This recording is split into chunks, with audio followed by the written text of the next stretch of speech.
Eu sou Rafael da Silva, historiador e professor de História, e por anos eu venho investigando a história da imigração japonesa e da sua educação na Baixada Santista e no Vale do Ribeira.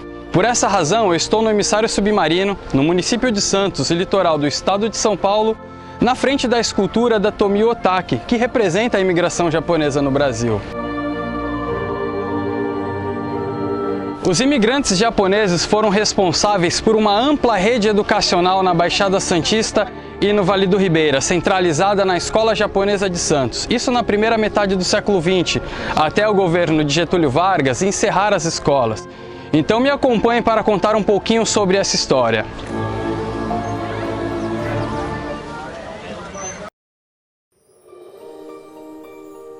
A história da imigração japonesa para o Brasil começou em 1908, quando o navio Kasato Maru atracou no Porto de Santos, trazendo cerca de 700 pessoas a bordo para o trabalho nas fazendas de café. Mas o que trouxe esses imigrantes para cá? Do ponto de vista do Brasil, as fazendas de café já vinham sofrendo há muito tempo com a alta mobilidade dos imigrantes. E o que isso significa? Significava que as condições de vida nas fazendas eram ruins e normalmente os ganhos eram bem abaixo daquilo que era prometido no país de origem do trabalhador. Com isso, era comum que os colonos abandonassem as fazendas para os centros urbanos ou para outras regiões com melhores condições de vida. Os fazendeiros acreditavam que, por vir de tão longe, os japoneses encontrariam dificuldades em abandonar as fazendas.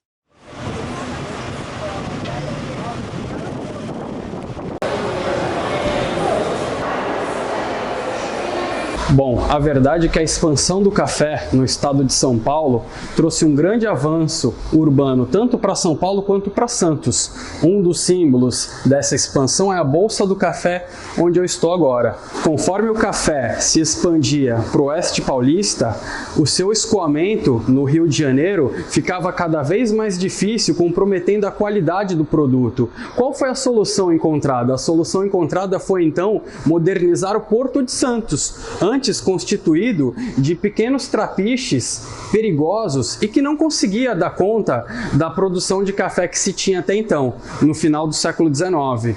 Outra consequência direta da expansão do café foi a chegada dos imigrantes, que substituíram a mão de obra escrava no Brasil. Primeiramente foram imigrantes europeus e depois também os imigrantes japoneses. Acontece que as fazendas ainda mantinham determinadas práticas ainda vinculadas à escravidão, e a vida era bem difícil e nem sempre se atingiam os ganhos que se prometiam, ou seja, os imigrantes logo fugiam. E aconteceu o mesmo com os imigrantes japoneses, sendo que os primeiros regressaram à cidade de Santos.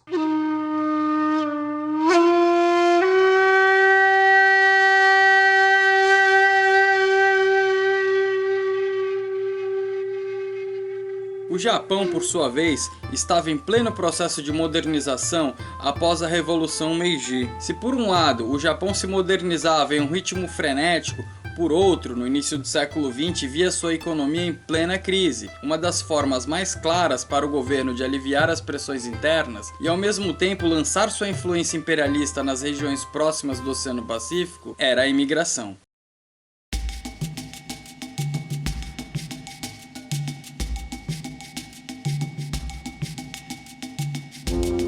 Durante o Convênio de Taubaté, os grandes produtores de café acordaram que era preciso abrir novos mercados para o produto brasileiro e trazer mais trabalhadores para as fazendas. Após meses de negociação, finalmente, em 17 de junho de 1908, chegaram os primeiros imigrantes com destino aos cafezais.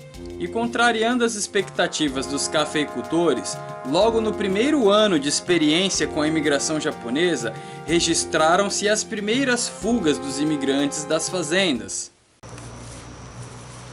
Mas quem vai longe tem de andar até a estação da estrada de ferro. Sucede que não serve a estação mais próxima à fazenda, devendo procurar outra seguinte ou a de outra linha. Tem de andar assim, sem despertar atenção, de 20 a 30 quilômetros. Como faz calor demais de dia, caminha à noite. É assim que utiliza atalhos de matos de poucos caminhantes, mas mesmo assim não consegue se livrar da impressão de estar sendo perseguido.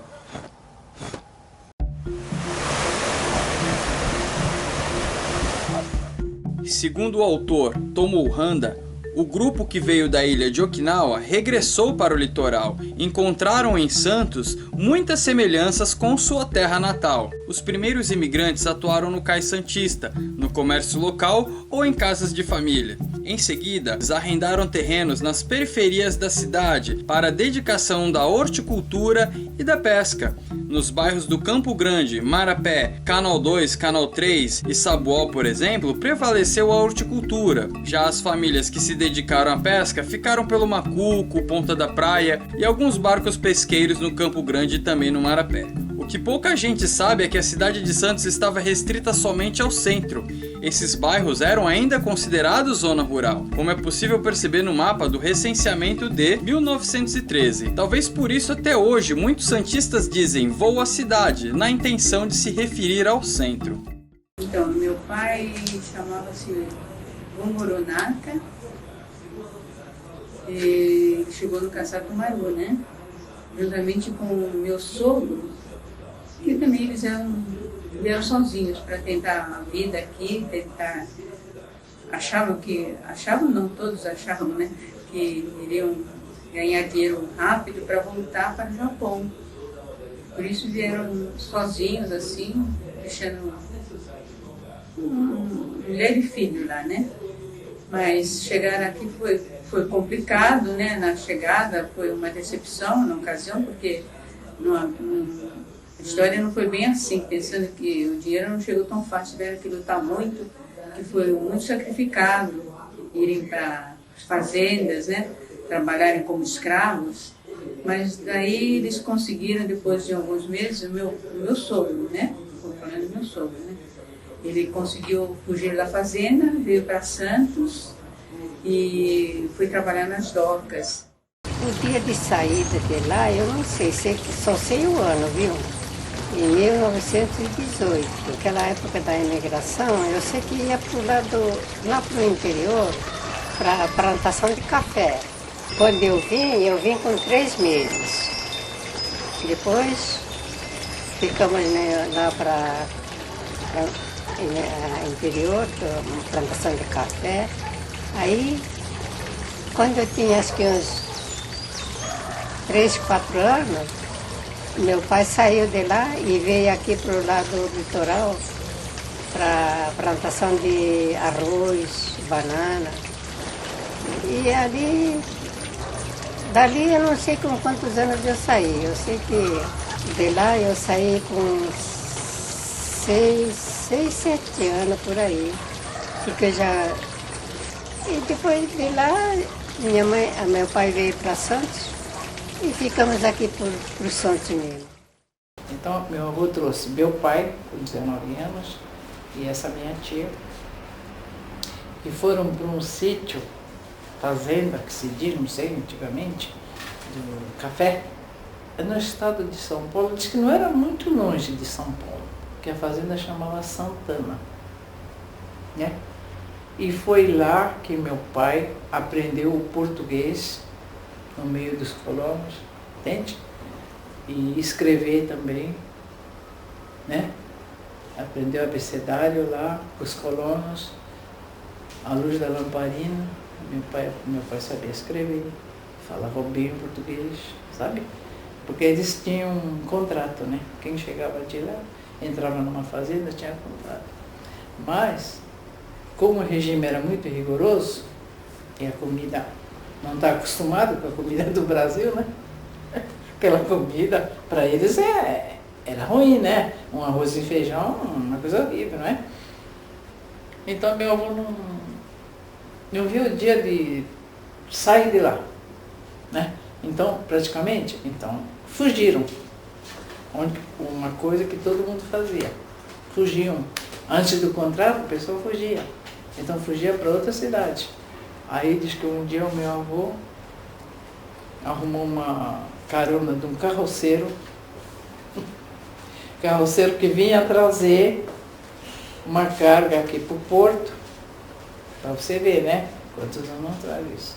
Sem saber falar português, mas pegou a carona dele, pôs a minha avó, o meu pai e essa minha tia dentro da carroça Ele fala que tinha um tipo de feno, né? Que fala, né?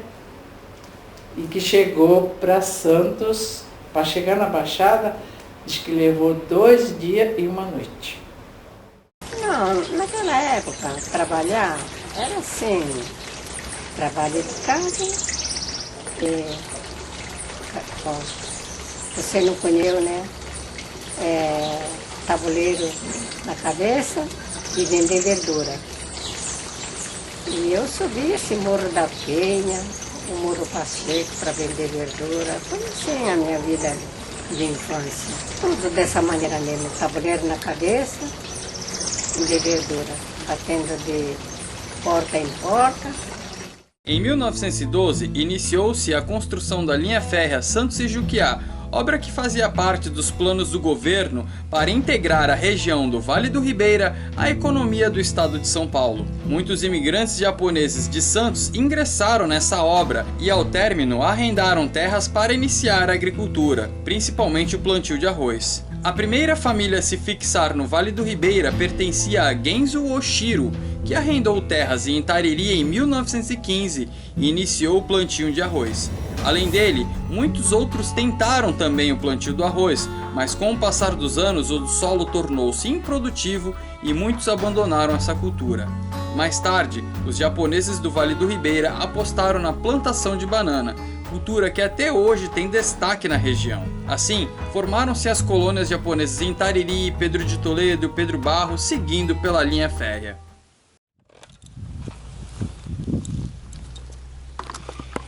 Esse aqui é o bairro Raposo Tavares, do município de Itariri, o primeiro município do Vale do Ribeira. E eu vim aqui para Raposo Tavares para fazer a filmagem do bananal, o exemplo do bananal, justamente porque foram os imigrantes japoneses que trouxeram as primeiras mudas de banana para cá. As primeiras famílias que vieram para cá, japonesas, elas arrendaram terra após a construção da linha férrea Santos-Juquiá. E durante cerca de 10 anos, né, de 1915 até 1925, tentou-se a plantação do arroz. Só que, passados anos, o solo começou a ficar pobre, né? E aí na década de 30, provavelmente o professor Seian Hanashiro, se ele não foi o primeiro, ele foi um dos primeiros a trazer as mudas de banana, o que deu super certo e a cultura da banana se espalhou aqui por todo o Vale do Ribeira, principalmente aqui em Itariri. Então estou visitando um velho amigo que tem uma plantação dessas de banana que no passado pertenceu à imigração japonesa e a gente vai fazer essas filmagens. Vamos lá.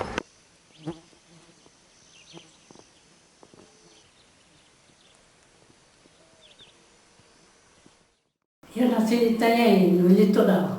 Eles trabalhavam no Itanhaém na roça, né? Porque tinha conhecido que falam que na roça, né? Tinha lugar para trabalhar e trabalhava na roça. Por isso que quando eu nasci na roça, lá no litoral, Itanhaém. Aí meu pai trabalhava assim, mas quando minha mãe veio, ela, depois da roça, ele vinha para casa, esquentava água para dar banho para mim, né? Levava no banho, coisa no balde e levava para minha mãe. Minha mãe que arruma tudo em mim, essas coisas, porque minha avó era enfermeira em Japão, quer dizer que era parteira, né? Eu sou nascido aqui no Linha de Juquiá, quer dizer que Itariri, nascido aqui no Itariri. Antigamente, no meu tempo, aqui não era município, era comarca de Itanhaém. Depois que levantou o município, virou município. Tempo de comarca de Itanhaém que eu nasci. Em 1923 fui nascido. Meu pai chamava Yeisuke Kanashiro. Não era de primeira imigração, não. Era depois de imigração que meu pai veio. 16 de maio de 1894, lá no Okinawa, nascido. Dizer que lá no Japão todos trabalhavam de lavoura, né? Lavoura. Plantação de batata, tudo essas coisas. Depois, como lá no Okinawa não dava nada, veio para o Brasil para trabalhar aqui no Brasil. Como imigração, não sei, dizer que mamãe veio depois de papai. Então é o seguinte, ele se formou no Japão e tinha um irmão que morava na Coreia e tinha uma loja, né, de venda de matéria na Coreia. E quando ele se formou, ele foi para lá ajudar ela. Trabalhou 2 anos. O que você quer? Quer uma loja, quer alguma coisa, pelo tempo que você trabalhou comigo? Ele falou, não, eu não quero nada, eu quero conhecer o mundo. E aí ele saiu viajar. Foi para a China, da Coreia foi para a China, Filipinas, Havaí. Aí parou em Nova York, Estados Unidos. Desembarcou em Santos 9 de 8 de 1917. E aí ele começou a trabalhar em Santos na companhia de pesca. Como ele achou que a companhia de pesca só falava o idioma japonês, deixou a companhia de pesca e foi trabalhar na Dias. Mas por que trabalhar na Dias? Fazer o que na Dias? Criação de porco. Por que o porco? Porque o porco é o seguinte, em Santos morava muito português. Não tinha quase carne de vaca, era só carne de porco. Ele desceu a linha São Juquiá, que essa linha também foi inaugurada, a linha São Juquiá, é uma estrada de ferro pequena que parou em Juquiá, né? Em 1917 foi inaugurada essa estrada. E ele desceu e parou em Pedro Barros. Pedro Barros era o nome de uma estação que depois passou para Tupiniquins. E essa estação distanciava do sítio Arferi. Eu fico tão admirado como só as coisas acontecem, né?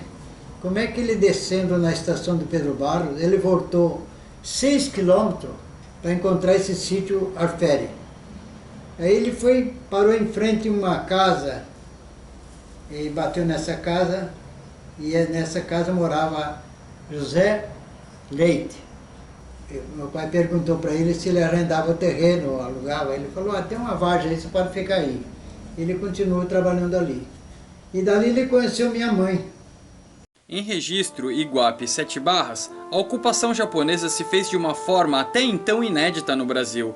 Dissemos há pouco que o governo do estado de São Paulo tinha um interesse em integrar a região à economia do estado. Uma das medidas que atingiu diretamente os rumos da história do Vale do Ribeira foi o projeto de lei número 1299, de 27 de dezembro de 1911, do Patronato Agrícola. Através dessa lei, o governo de São Paulo firmou um acordo com a Kaigai Kogyo Kabushiki Kaisha, conhecida pela sua abreviação KKKK, vinculada ao Sindicato de Tóquio e diretamente ligada ao governo do Japão. Na época, o governo fez um levantamento das terras devolutas que foram cedidas à KKKK para ocupação. Estava prevista a chegada de 2.000 famílias, mas chegaram durante a década de 20 cerca de 700. É difícil de imaginar que todas essas terras, às margens do rio Ribeira, fossem completamente devolutas. E é bem provável que as populações nativas ali presentes tiveram de deixar a região. Mas esse é um assunto para futuras pesquisas. No acervo do Museu KKKK em Registro, existe um relatório interessante elaborado por Jorge Midorikawa em 1929,